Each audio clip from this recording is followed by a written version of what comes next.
Guys বন্ধুরা কেমন আছো? সো গাইস তোমরা দেখতেই পাচ্ছ পিটি স্প্রে ডাম। এখন ডাম নিয়ে যাচ্ছি। সকাল থেকে সত্যি কথা বলতে আজকে সকালে খুব 7টার সময় মেশিন স্টার্ট করেছি, ঠিক আছে। মানে ভুট্টা খেতে জল ছেড়েছিলাম, তো ভুট্টা খেতে জল টল দিয়ে মোটামুটি 2টোর সময় বাড়ি গিয়েছি। তোমরা মনে হয় শুনতে পাবে আমার এই ভিডিওতে। সামনে আমার হচ্ছে মেশিন স্টার্ট আছে, ঠিক আছে। তো এখন কাকু জল দিচ্ছে। তো মানে কি বলবো, এমনিতে 3-4 ঘন্টায় জল হয়ে যেত, ঠিক আছে।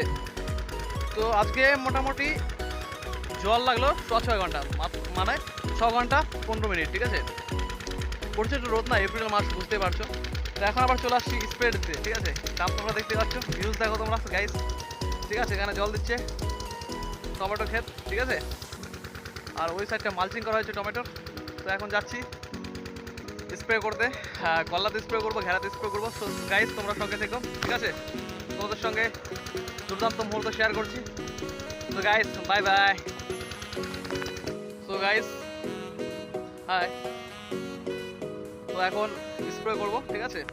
এখানে জল দেওয়া হচ্ছে ভুট্টা খেতে। ড্রেন তোমরা দেখতেই পাচ্ছ, দেখো কি সুন্দর পরিষ্কার জল, টলটলা জল একদম, ঠিক আছে। এখান থেকে জল ড্রামে ভরবো, তো ড্রামে পরে স্প্রে করবো, ঠিক আছে। এখানে কল্লা গাছ আছে, এই কল্লা গাছটায় জল দেবো।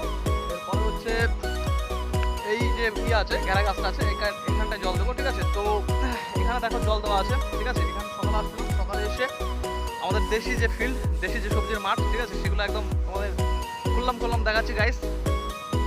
তো এখানটায় জল দিয়েছিলাম, ঠিক আছে, এইটাই জল দিয়েছিলাম। আর আমার এই পেছন ব্যাক সাইডে দেখো যে এখানটায় জল আছে, ঠিক আছে, এটা ঘেরা গাছ, ঠিক আছে। তো এই ঘেরা গাছে জল দিয়েছিলাম।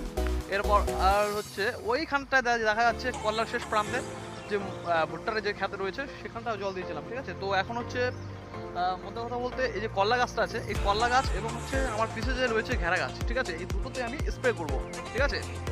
তো ততক্ষণ তোমরা সঙ্গে থেকো, দেখা হবে তোমাদের পরবর্তী ভিডিওতে। তো গাইস